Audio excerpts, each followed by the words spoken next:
एक सास की 5 काली अफसर बहुएं। अंजलि और रीना दोनों आराम से सो रही थीं। वहीं दूसरी तरफ कोमल, भारती, अंजू तीनों पढ़ाई कर रही थीं। तभी उनकी माँ आती है और उनसे कहती है, अरे ये क्या, अभी तक तुम तीनों पढ़ाई कर रही हो और इन दोनों कुंभकर्ण को देखो तो सही, कितने आराम से सो रही हैं। क्या इन्हें घर के कोई काम दिखाई नहीं देते? अरे माँ, कल हमारा एग्जाम है। आप तो जानती ही हो, पूरी रात अंजलि और रीना दोनों ही पढ़ाई करते रहे, इसलिए सो रहे हैं।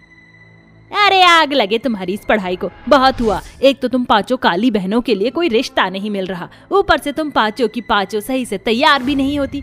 आज अगर रिश्ते वाले तुम्हें देखकर मना कर गए तो मुझसे बुरा कोई नहीं होगा। माँ, आप ऐसे क्यों कह रही हो? हम पांचों बहनें भी पढ़ना चाहते हैं। अभी आप हमारी शादी मत करवाओ। माँ, शादी करने के बाद हमारी जिंदगी चूल्हे चौके में ही गुजर जाएगी और मैं ऐसा नहीं चाहती। हम अपने सपनों को पूरा करना चाहते हैं ताकि आपको हमारे लिए लड़के ढूंढने ना पड़े, लड़कों की लाइन हमारे पीछे हो। ओहो, काली कलूटी बैंगन लूटी, तुम पांचों की पांचों एक तो इतनी काली हो कि कोई तुम्हारी शक्ल देखना नहीं चाहता और ऊपर से तुम्हें ये लगता है कि लड़के तुम्हारे पीछे भागेंगे। सुनैना की आवाज से अंजलि और रीना जाग जाती हैं और वो अपनी माँ से कहती हैं, माँ, आप समझती क्यों नहीं हो? कल हमारे एग्जाम है, हमें अभी पढ़ना है। अगर हम पढ़ाई लिखाई नहीं करेंगे तो अपने मकसद तक कैसे पहुंच पाएंगे? और आप तो जानती ही हो ना, हमने कितने सारे ख्वाब देखे हैं। ओहो मेरी कल्लो बिटिया, तू अपनी ये सारे ख्वाब अपने ससुराल में देख लियो। मैं तो चाहती हूँ कि तुम पांचों के हाथ जल्दी से जल्दी पीले हो जाएं और तुम अपने ससुराल चली जाओ। अपने ससुराल जाने के बाद तुम्हें जो करना होगा कर लेना। ऐसा कहने के बाद सुनैना वहां से चली जाती है, जिसके बाद वो अपने पति दुर्गेश के पास जाकर उससे कहती है, देखो जी, हमारी पांचों बिटिया ने अपनी 12वीं कक्षा पास कर ली है और तुम तो जानते ही हो हमारी 5 बेटियां कितनी काली हैं। 2 बार रिश्ते वाले तो मना कर चुके हैं। मैं नहीं चाहती कि मैं और समय बर्बाद करूं। जितनी जल्दी हो सके रिश्ता ढूंढो और अपनी 5 बेटियों के हाथ पीले करके उन्हें उनके ससुराल भिजवा दो, क्योंकि हमारे पास इतना पैसा नहीं है कि हम उनके दहेज में दे सकें। अरे अरे सुनैना, तुम ये कैसी बातें कर रही हो? अभी हमारी बेटियों की उम्र ही कितनी हुई है, अभी हम उनकी शादी कैसे करवा सकते हैं? सुनैना ये सुनते ही रोने लगती है। हाँ हाँ, आपको क्या पड़ी होगी आपकी बेटियों की? उनके कालेपन की वजह से उन्हें कोई पसंद नहीं करेगा। मुझे अपनी बेटियों की बहुत फिक्र होती है जी, आपको हो या ना हो। दुर्गेश अपनी पत्नी सुनैना के आंसू पोंछकर उससे कहता है, मैं जानता हूँ सुनैना, तुम हमारी 5 बेटियों की माँ हो और तुम्हें उनकी चिंता रहती है, लेकिन तुम चिंता मत करो, हमारी 5 बेटियों की शादी जरूर होगी। हाँ हाँ, वो सब तो ठीक है। आज हमारी 5 बेटियों को देखने के लिए लड़के वाले घर आ रहे हैं, जल्दी से तैयार हो जाइए। इतना कहने के बाद सुनैना वहां से चली जाती है। हे भगवान, पता नहीं कौन सा भूत चढ़ा है इस औरत को, अब मैं इसको क्या ही समझाऊं। कुछ ही देर में लता और सुरेश दोनों ही सुनैना के घर पर उसकी 5 बेटियों को देखने के लिए आ जाते हैं। देखिए जी, हमारी 5 बेटियां बहुत ही अच्छी और संस्कारी हैं। मैं आपसे हाथ जोड़कर विनती करती हूँ, हमारे सामने कोई दहेज की मांग मत रखिएगा, हम बहुत गरीब हैं। हे भगवान, इस औरत का कुछ नहीं हो सकता। कोई अपनी बेटी के ससुराल वालों से ऐसे भी बात करता है भला? ये तो बस अपनी 5 काली बेटियों से छुटकारा पाना चाहती है। अजी, आप कुछ बोलते क्यों नहीं? चुप क्यों हूँ? आप भी बोलिए। मैं नहीं जानता कि मैं आपसे क्या बात करूं, लेकिन बस आपसे हाथ जोड़कर यही विनती है, अगर आपको मेरी 5 बेटियां पसंद आ जाएं तो शादी के बाद उन्हें कभी कोई तकलीफ मत देना। अरे भाई साहब, आप ये कैसी बातें करते हो? भला हम ऐसा क्यों करेंगे? अरे आप निश्चिंत रहिए, आपकी 5 बेटियां हमारे घर में खुश रहेंगी। कुछ ही देर में अंजलि, रीना, भारती, कोमल, अंजू 5 की 5 अच्छे से तैयार होकर लता और सुरेश के पास आ जाती हैं। लता जब उन 5 से बात करती है तो उसे उनसे बात करके बहुत अच्छा लगता है। सुनैना जी, आपकी 5 बेटियां तो बहुत अच्छी हैं। आपने बहुत अच्छे से परवरिश की है अपनी 5 बेटियों की। मैं इस रिश्ते से बहुत खुश हूँ और अपने 5 बेटों के लिए आपकी 5 बेटियों का हाथ मांगती हूँ। सुनैना और दुर्गेश दोनों बहुत खुश हो जाते हैं, जिसके बाद सुनैना लता को गले से लगा लेती है और अपने मन ही मन सोचती है, आखिरकार इन 5 काली कलूटियों से मुझे छुटकारा मिल ही गया। अब जितनी जल्दी हो सके मैं इन्हें इनके ससुराल भेज दूंगी। सुनैना जल्दी से जल्दी अपनी 5 बेटियों की शादी कर देती है, तो वहीं दूसरी तरफ उन 5 की इकलौती सहेली विनीता उनकी शादी की बात सुनकर हंसने लगती है। हे भगवान, कितना पागल हो रहा है वो, जिसने अपने पढ़े लिखे एजुकेटेड बच्चों के साथ तुम 5 काली कलूटी से रिश्ता जोड़ दिया।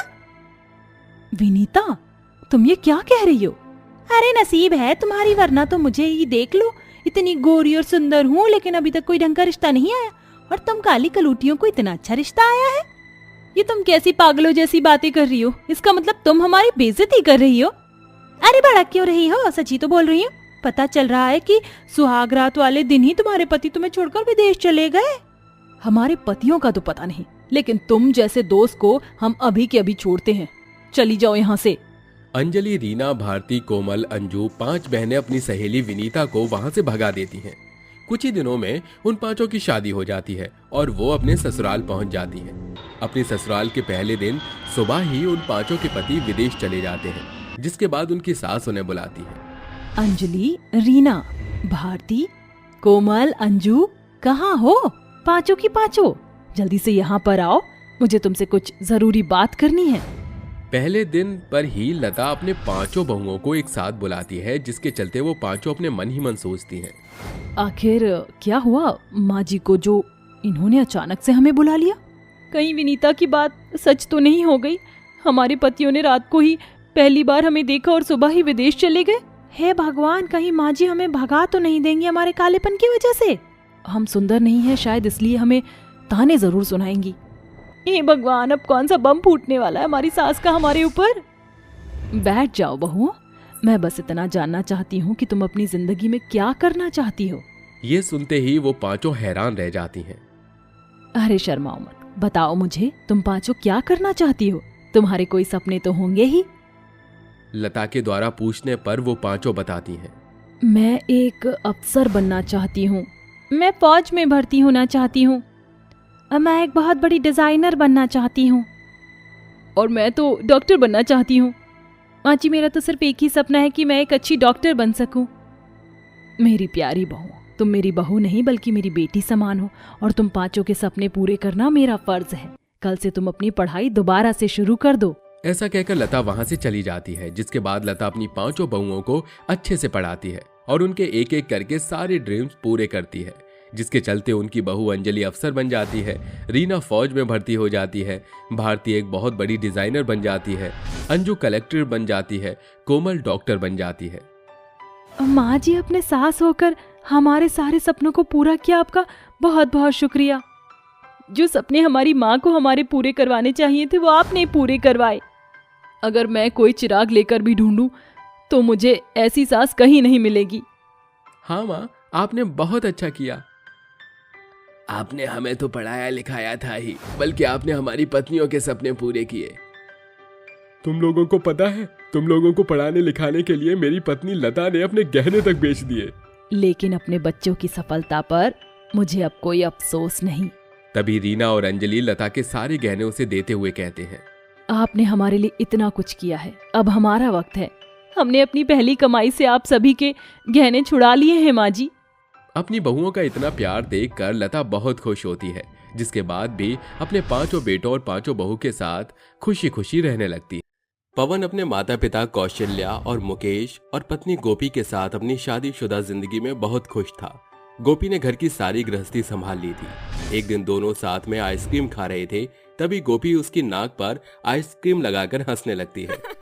पवन, आइसक्रीम कैसी लग रही है? अरे तुम भी ना शैतान हो गई हो, ये लो। अब मजा आया? तुम्हारी नाक पर भी मैंने आइसक्रीम लगा दी। चलो अब बताओ क्या खाओगी? मेरी फेवरेट चाइनीज रेस्टोरेंट पर ले चलो। ठीक है, मैं पैसे देकर आता हूँ, तुम कार में वेट करो। तभी गोपी कार में बैठ जाती है और पवन आइसक्रीम पार्लर के अंदर जाता है कि शेफाली नाम की लड़की टकराकर उसकी बाहों में गिर जाती है, जहाँ दोनों की आंखें 4 होती हैं। I'm really sorry. It's okay, हो जाता है, माफ करना, पर कहे बिना रुका नहीं जा रहा। आप बहुत खूबसूरत हैं। Thank you so much. और आप बहुत स्ट्रॉन्ग हैं। आपने मुझे इतनी देर से ऐसे पकड़ रखा है। मैं भारी तो नहीं हूँ ना? अच्छा मजाक कर लेते हैं आप। तभी दोनों अपने अपने रास्ते चले जाते हैं। कुछ देर बाद पवन गोपी के साथ घर लौटता है तो मुकेश कहता है, अरे लो आ गए हमारे बहू बेटे। तो कैसा रहा तुम दोनों का आज का छुट्टी का दिन? अच्छा रहा पापा जी। पवन मेरा बहुत ख्याल रखते हैं, मुझे फेवरेट रेस्टोरेंट पे भी ले गए। भगवान करे तुम दोनों का प्यार साथ यूं ही बना रहे। हमारे लिए कुछ नहीं लाए बाहर, इतना घूमे हो तो। अरे ऐसा कैसे हो सकता है कि मैं अपने मम्मी पापा को भूल जाऊं? ये देखिए, आपके लिए भुट्टा और पापा के लिए गन्ने का जूस। इन सब के बाद जब पवन अपने कमरे में सोता है तो वो कई बार करवट बदलता है और आंख बंद करते ही उसी लड़की की छवि अपने मन में पाता है और कहता है, अरे ये क्या हो रहा है? एक ही नजर में वो लड़की मेरे सिर क्यों चढ़ गई? क्यों उसका बार बार ख्याल आ रहा है? मुझे ये सब नहीं सोचना चाहिए, मेरी शादी हो चुकी है। ये कहकर पवन सो जाता है। 2 दिन यूं ही हंसते खेलते गुजर जाते हैं। अगले दिन जब पवन अपने ऑफिस जाता है तो फिर से उसकी टक्कर शेफाली से हो जाती है और पवन उसे थाम लेता है और दोनों एक साथ कहते हैं, अरे आप और यहाँ? अरे आप तो वही आइसक्रीम पार्लर में मिली थी और आज भी। हाँ, आप भी वही हो ना? एक मिनट, हम ऐसे ही बातें करते रहेंगे क्या? I am sorry. दरअसल वो क्या है ना, आज ही मैंने इस कंपनी को ज्वाइन किया है। पर आप यहाँ क्यों आए हो? ओहो, अरे मैं इस ऑफिस का मैनेजर हूँ। Congratulations for your first day. Oh thank you. Excuse me, मुझे सर बुला रहे हैं। तभी दोनों अपने केबिन में आकर अपना अपना काम करते हैं। लंच के दौरान कैंटीन में खाना खाते समय दोनों की बातें शुरू हो जाती हैं। दोनों हंसकर खूब बात करते हैं। बटर स्कॉच शेक तो मेरा बहुत फेवरेट है। आई मीन, जब मन करता है तो हमेशा 2 बार शेक पीता हूँ। ओह और पता है, जब मैं नूडल्स खाती हूँ ना तो उसमें दोनों सॉस मिलाकर खाती हूँ। मेरी मॉम को नहीं पसंद कि मैं उसमें दोनों सॉस डालूं, जिससे वो सौगी हो जाता है। तुम तो कमाल हो शेफाली। और आप भी सर। ओए कुड़ी, मुझे सर मत कहो, प्यार से पवन कह सकती हो। ओके पवन। इस तरह दोनों की बातें मुलाकातें अक्सर ऑफिस में हो जाया करती थी। ऑफिस से निकलकर कभी कभी पवन शेफाली को घर छोड़ दिया करता था। एक बार शेफाली उसके पिता के बर्थडे में घर पर मेहमान के रूप में आती है। जहां वो अकेले में पवन के करीब आती है और उसके गले लगती है। अरे क्या कर रही हो? कोई देख लेगा। यहाँ जरूरी है ये सब करना? बाहर ही ठीक है। पवन, अब मुझे तुम्हारी आदत लग गई है। मैं तुम्हारे बिना रह नहीं सकती। I love you so much. शादी कब कर रही हो मुझसे? अरे तुम ये सब बातें यहाँ मत करो, मेरी बीवी सुन लेगी। देखो, मैं तुम्हारी बीवी को एक्सेप्ट कर चुकी हूँ। अब मुझे इस घर में लाकर उसे इस घर से बाहर निकाल दो। वैसे भी उससे ज्यादा खूबसूरत हॉट तो मैं हूँ ही। तुम्हारा बहुत ख्याल रखूंगी। ठीक है, जल्दी सोचता हूँ कुछ इस बारे में। वैसे भी मुझे वो गवार गोपी पसंद नहीं है, तुम ही पसंद हो। तभी वहां गोपी उन दोनों को साथ देख लेती है। अरे आप यहाँ एक साथ क्या कर रहे हैं?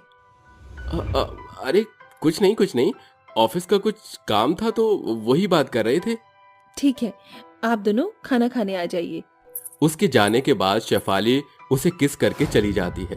ये होता हुआ कौशल्या देखकर चुप हो जाती है। ये पवन को क्या हो गया है? क्या करूं, कुछ समझ नहीं आ रहा।